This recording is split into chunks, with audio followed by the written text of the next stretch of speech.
kaawaan ang iyong kaluluwa. Subalit hindi ka na maaaring papasukin dito sa simbahan ng Santa Iglesia Katolika. Ikaw ay isang ekskomunikado.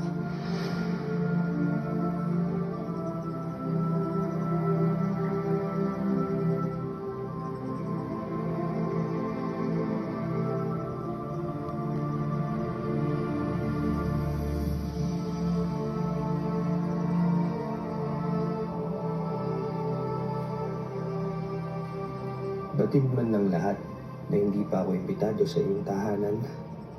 Ngunit ngayon mas higit pa ang aking pangangailangan na mapalapit muli sa inyo. Dahil unti-unti na akong nauubusan ng dahilan para manalig sa pangako niyong kaligtasan. Nais ko pa rin maniwala na hindi kayo gawa-gawa lamang ng mga fraile upang sakupin ang aming isipan at lapatria.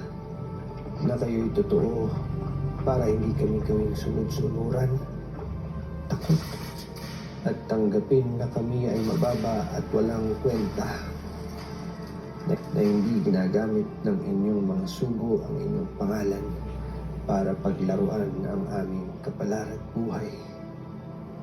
Hindi ko isinusumbat kanino man ng naganap na inustisya sa aking ama, sa paniniwalang may Diyos siyang magbibigay ng nararapat na huwisyo. Ngunit kailan po kaya ito mangyayari? Maaabutan ko pa kaya ang hustisya? O maging ako ay makukulong rin at mamamatay ng maaga at iiwan ko ang kaawa-awang na si Maria sa dusa? Nalalaman kong kayo'y Diyos ng hustisya at pagkakapantay-pantay, kaya't tiyak akong darating din ang araw na mananaig ang inyong kapasyahan. Siya nawa.